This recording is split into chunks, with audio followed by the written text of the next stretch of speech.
Well, what a difference a month makes. From jubilation just before Christmas winning our first trophy to desperation at the end of the January transfer window. Players being taken out of our hands, injury crisis hitting us at the wrong time. There is now one position we don't actually have a player. So we're going to have a very busy deadline day here. There's a lot of work to be done. But there is one bit of news that's a big positive. Let's head straight into it with Distillery.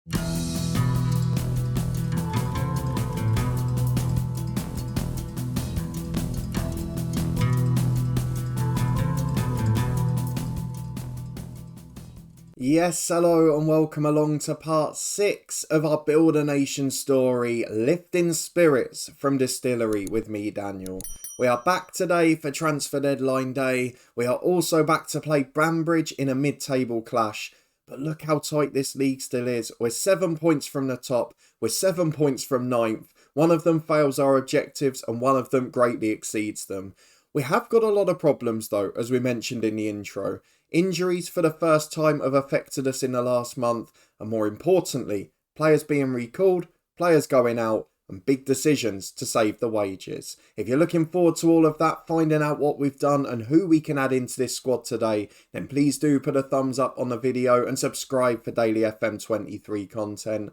We'll be back with the head coach later today. Trust me, it's one you don't want to miss. But let's go straight to transfer news, because there's been lots of it. And it's largely been pretty bad for us. So if we start with the transfers that have been done, you'll see why I'm struggling a bit. So 4 ins and 7 outs, but it doesn't tell half the story because the 2 main players we've lost aren't shown on this screen.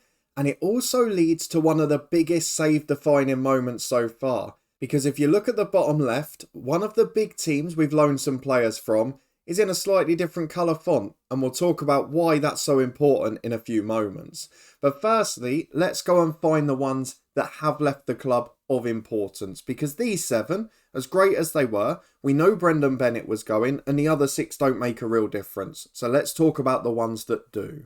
So firstly is a player listed in the ins, but we mentioned and hinted as to what might happen last episode, and the worst did happen. Aaron Brown was recalled by Ards despite a change of manager because he was unhappy at being played out of position. Now, this is a big issue for us because we'd agreed to sell Brendan Bennett and it left us with no right winger. At the moment, our best player, our number 10 Mark McKee, has been playing out of position on the right wing. Now, that doesn't help us, him, or anyone else in our team. However, there is a change to our playing staff that I'm responsible for. I have decided, after getting in a couple of loans that can just about cover the positions he was, I'm going to get rid of Stuart Thompson to free up more wage bill, and hopefully it pays off. I'm looking at ways to getting people on smaller deals, people who want less of an appearance fee, so maybe we can get 2 for 1 or something along those lines.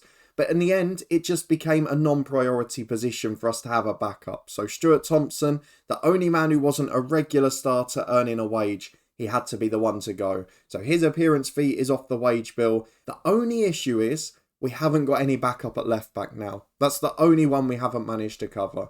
But it's a calculated gamble. I feel it's one we had to make. And hopefully it will pay off later down the line.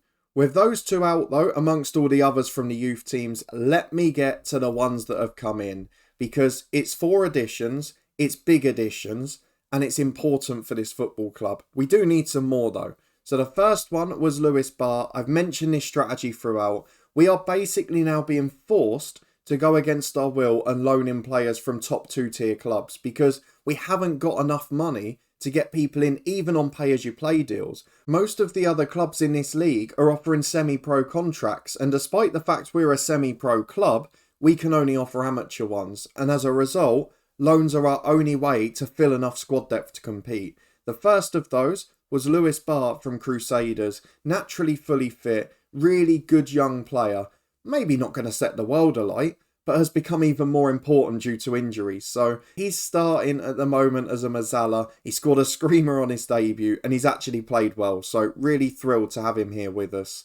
The next one was a free agent deal, Neil Graham, and it's the much desired and long awaited goalkeeper, but not a first choice.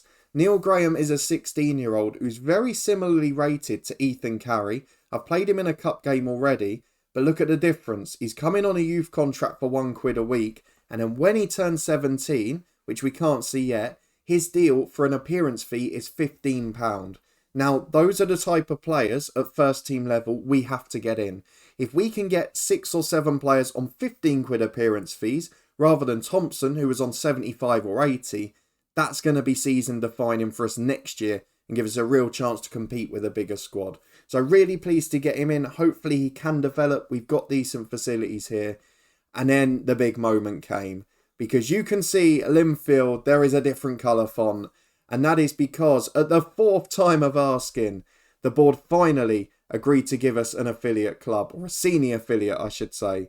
And after a month, what I didn't expect was for them to come back with Linfield and Glentoran as the options. I've gone for the professional club, the club with the better facilities, the club with the better finances, and the club who made European group stage football. So that's positive for the future for us if we do make it to the top. But for now, £9,000 a year, the biggest fee we could have got in as well. That's going to be huge for us. And the option at getting in professional youth players. If they have good intakes, we're going to be beneficiaries. We've already bought 2 in just to fill out the squad a bit. Basically the best ones they had available. They've already got lots of their best young players out on loan, so we did miss out on a few. But Diego McGann comes in. He is a centre midfielder and a central defender. And he fills that void which allows Thompson to go, as does the other lad who's come in. But 6'1", going to do nothing other than sit on the bench. But at the moment, that's important for us, and it's exactly what we needed. We've also then got a right back from Linfield, Karai Quinn, who is 2-star ability. The fans actually went nuts that we'd signed him for some reason, saying that we should be giving our own youngsters a chance. But this guy's actually first team level. So 2-star ability, big potential, determined, good physicals, and again, covers one of those positions Thompson did with no cost at all. So those 2 were no-brainers. They won't be regulars. I've marked them as squad players and impact subs when signing them, so there shouldn't be any issues this time. With that done though, let's get into deadline day, because there's a lot more that we need to do. We've still got no right winger. We're still a little short up front. And if I go to the squad, oh my words, it could get a lot worse. And the reason for that is pretty evident. Our star striker Jordan Shearer wanted by Tobermoor United, and they're one of the clubs that can offer semi-pro contracts, so he's going to be in a world of trouble if he gets into that choice. Don't think we're going to have an option to try and keep him. The other problem is of course injuries. Jaden Withers has been out all month. Josh Lynch, the centre midfielder Mazzala, who was then covering the left wing, he's out for 7 weeks with a twisted ankle. We've had so many different injuries. Matthew Lynch missed 3 or 4 weeks. Add to that we're losing squad depth all the time. It has left us in a real tight spot, and we'll just wait and see if we can make something of this season, because at the moment, unless we have a big deadline day, we've not got a big enough squad.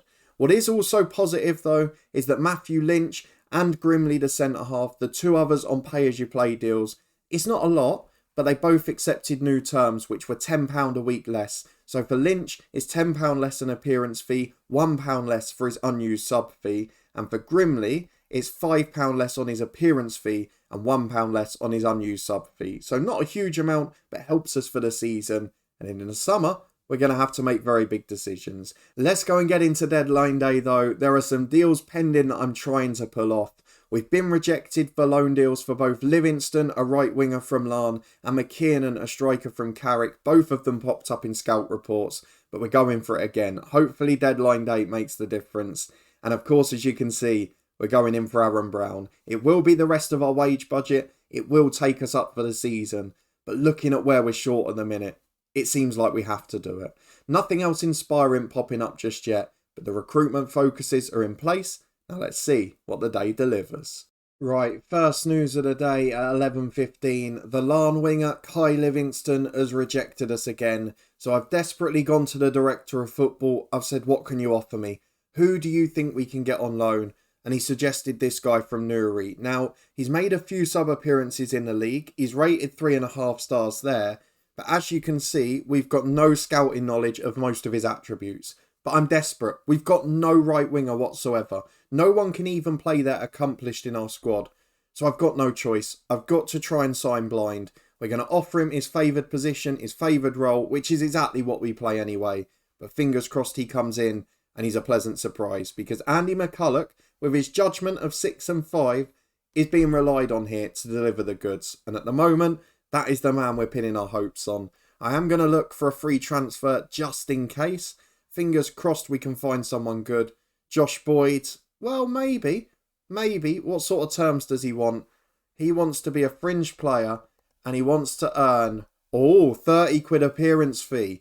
We are cooking. Let's try and get it down to 20 and 5. 25? That's fine. We could have a winger in yet. Just over 12 hours to go. We've still got Aaron Brown on the go. We've got a couple of loan offers in. And then these two as right wingers. Fingers crossed we get at least one over the line. And lunchtime has delivered big news across the board. George Tipton, one of the loan players we were going for, has turned us down for Lothal. That's fair enough, I can understand that. They're a championship side. McKiernan has turned us down again, the Carrick player. But Aaron Brown, he can't have been that unhappy. He rejects Moyola Park to come here. He's a good player. He's a proper talent. My only question is, I'm offering him big wages, and then if the two right wingers come in, he might be redundant. But still, we don't have a backup striker at the moment. I can't turn him down. He's a player that knows the club. He's a player we know, and he's high quality. He's scored goals for us already. Let's get him in. Aaron Brown, at least one player back. And now, we're back where we started in this transfer window. Oh, you've got to be joking. It's just turned on us here. So we'd pre-agreed a deal to sign him in the summer, knowing that he'd be offered for nothing. Now, I don't quite know how to explain this. I've just gone to buy him for zero, after demanding nothing for the immediate transfer of Aaron Brown. You currently don't have enough transfer funds to purchase him immediately. We don't have nothing. That doesn't make sense. I don't understand what's happening. We can only hope as the day goes on that changes, because that's a disaster. I just don't understand it at all. Anyone? Anyone got any clues? Let's skip ahead. Hopefully there's news.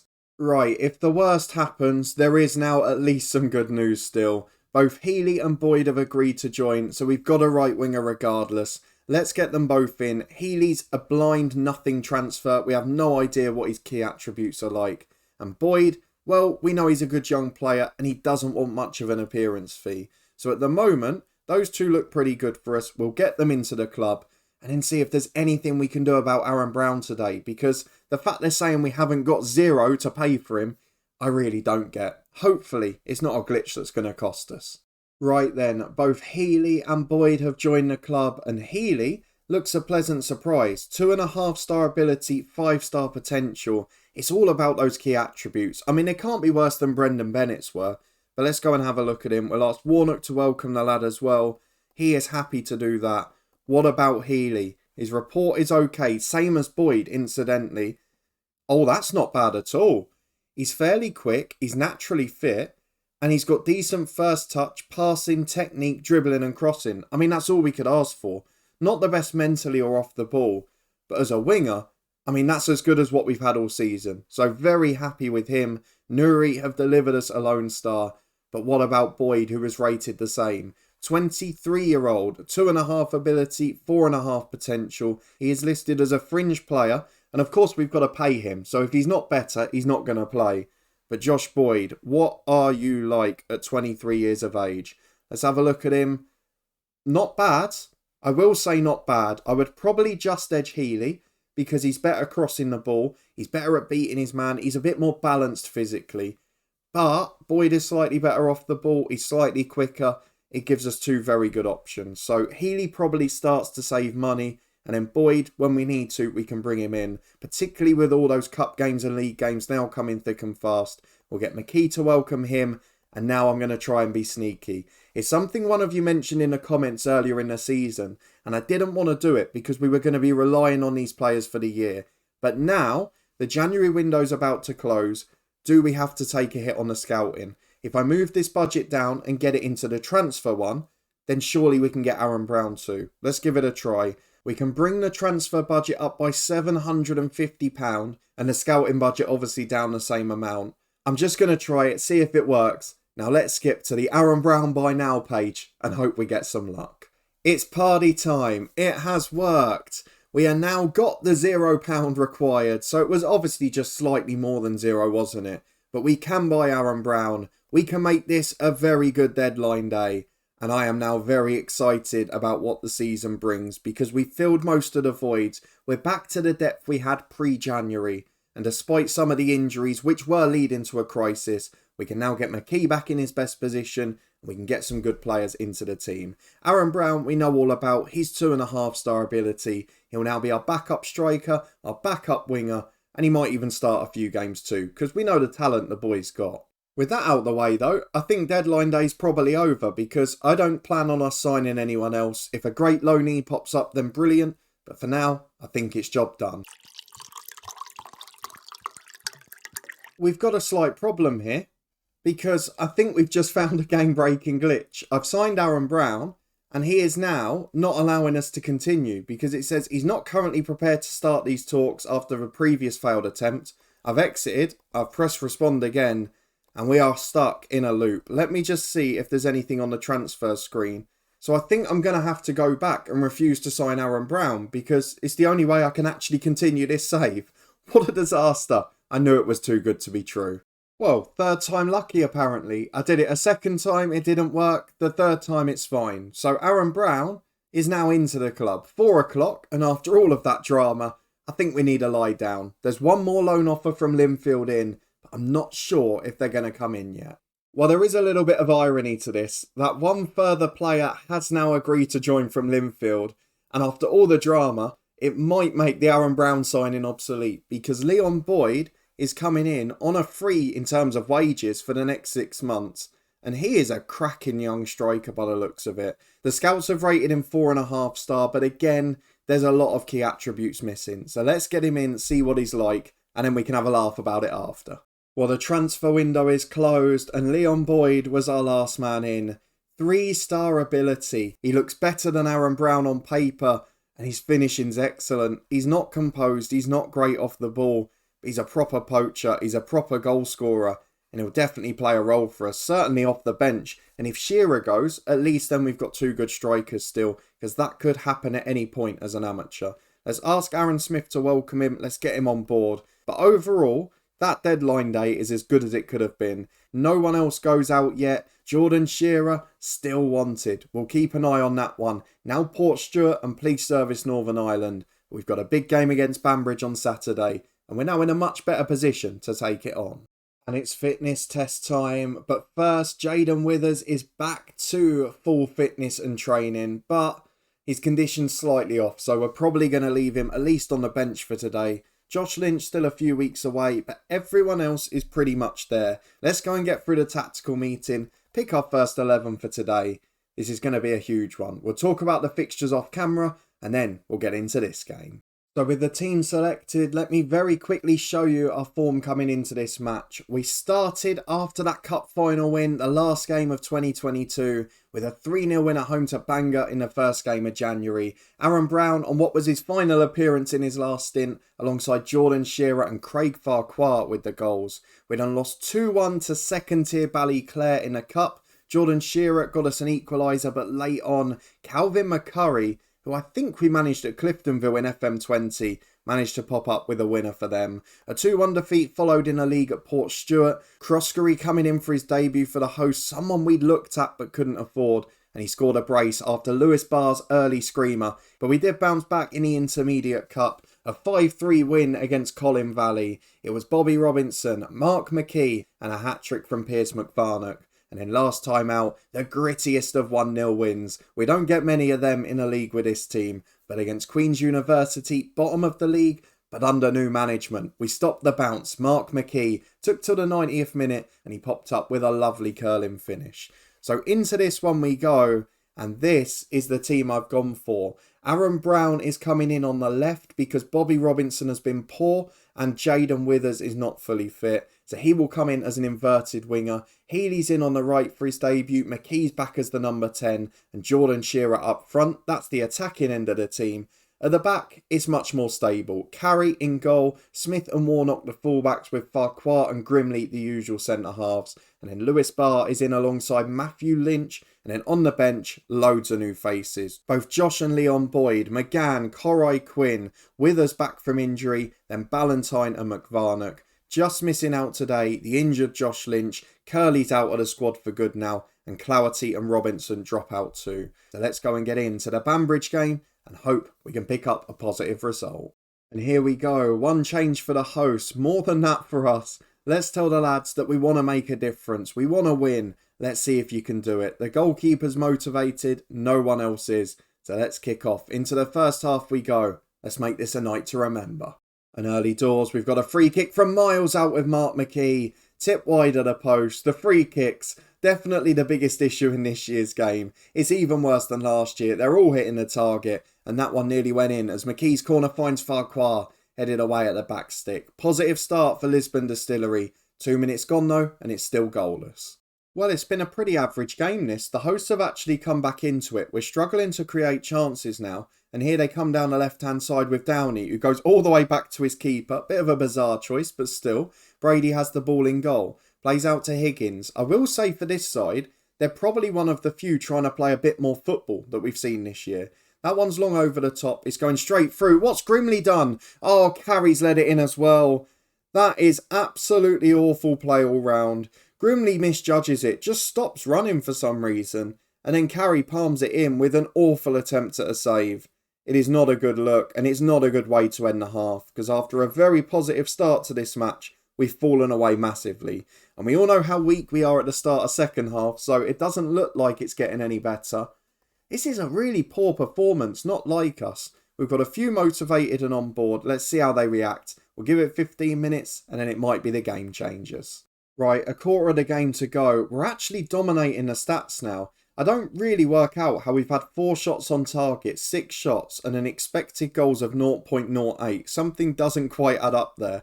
Let's have a look at who we can bring on though. I'm going to replace the right wingers, Josh Boyd. We're not going to worry about appearance fees today. We need a result. Lynch back from injury hasn't looked great. Ballantyne had some height from set pieces.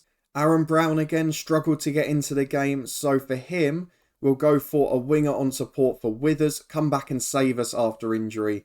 I'm just looking at whether I keep Brown on and maybe take Shearer off, because last couple of games he's not been great. He is training well, but has he got one eye on leaving the club? I don't know. Oh, do I bring on Leon Boyd? I might do that as well. There's so many options. I'm going to do it. Leon Boyd for Jordan Shearer. He's officially the best striker at the club. We'll leave one more change for a few more minutes, but we need to make a difference. Let's go and see if we can. 10 minutes to go. We're struggling a little bit here. I'm going to go attacking to try and chase the game. And I'm also going to bring McGann on, Grimley off. No change to the quality. 10 minutes to go on aggressive. Now let's just hope we can push. We need to find a goal from somewhere. And we've got a free kick with Farquhar in our own half. What on earth is that ball? Brown picks it up in his own box, hoofs it downfield. McGrath can knock it down, but who's going to be there? Farquhar is. He finds Aaron Smith into Ballantyne. So poor on the ball, lads. And Ballantyne's caught again. That is so poor. We haven't played this badly for a long time. It's 2-0. It's deserved.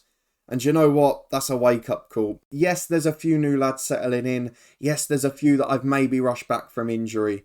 But we still shouldn't be playing like this. A wake-up sign. A poor day at the office. I mean, it's been a nothing game if you look at the stats. But it's a 2-0 defeat. That's what the records will show. And I think any chance of promotion is now officially gone. Let's go and get through to the schedule, see when we're next going to be back. But I think this season might peter out. Maybe we focus on the cup. Well, I think now, looking at where we are, we're going to try and get through the next round of the cup, albeit that'll be tough because Armagh are top of the league at the moment. But we've also got, 6 league games now until the split? Yeah, it is. So we'll come back for the last one. Please service in Northern Ireland and then maybe the first game after as well. Because I think this season is at risk of petering out. And unless we get through in the cup and get a big tie, maybe that's what this season will be remembered by. Inconsistent, trying to build a squad slowly but surely. But more importantly, we delivered on cup nights. That's what we've got to hope for now. But let me know down in the comments what you thought of all of that deadline day work. It was pretty strange, including glitches, but also a number of good sign-ins. If you did enjoy the episode, a disappointing defeat to end, then please do put a thumbs up on the video. Subscribe down below for daily FM23 content from 2 long-term stories. We'll be back with the head coach later today, and then this one will return at the same time tomorrow. I hope you're looking forward to both of them. Make sure you stick around for it, because fingers crossed we can find some consistency, and with it, a top half finish.